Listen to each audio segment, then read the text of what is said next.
It's how everything from apples to tomatoes to chicken reaches our dinner tables. Agriculture is the practice of working the land to produce crops and raise livestock. And none of it would be possible without water. We as humans just depend entirely on water and on production and farm products and on eating 3 or 4 times a day, and all that takes a lot of water. According to the U.S. Department of Agriculture, the United States uses about 80% of its fresh water supply for agriculture. In some western states, it's as much as 90%. In addition to using water directly on crops, there are many supporting roles for water in agriculture. This includes livestock production, this includes washing fruits and vegetables, this even includes making fertilizers that you apply to crops. Water and its connection to food and energy is part of something called the human water cycle, which explains how these 3 vital aspects of human life are reliant upon each other. Megan Mauter is a professor of civil and environmental engineering at Carnegie Mellon University and is funded by the National Science Foundation. Her research focuses on the connection between water and food.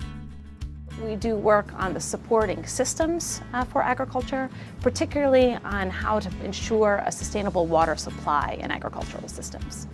Water used in agriculture comes from several sources. It occurs naturally from rainfall, is diverted from rivers and lakes, and is pumped from underground aquifers. Farmers like Ken and Michael of Bowles Farming Company in California's Central Valley often use lower quality water that can create a problem called soil salinization. Salt is a naturally dissolved mineral in water. When water evaporates from soil or transpires from plants, the salt is left behind. Salty soil prevents crops from fully taking in water and nutrients, which can lead to smaller crop yields and even render the soil unusable.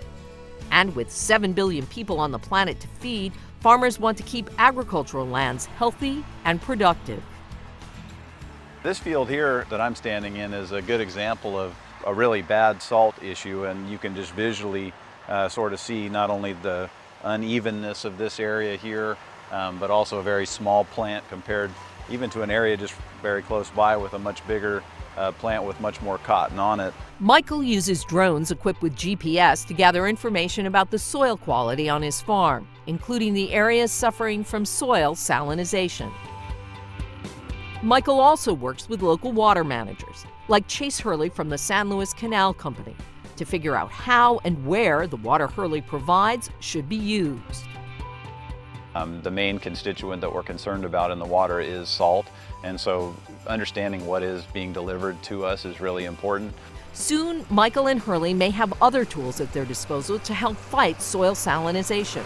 Mauter and her team are developing a series of small, inexpensive robotic boats, outfitted with a variety of sensors to continuously measure water quality in real time. It essentially has sensors on the bottom, computing in the middle, and motors in the back. This data can be used to help farmers decide if they need to modify growing seasons or receive water from a different source.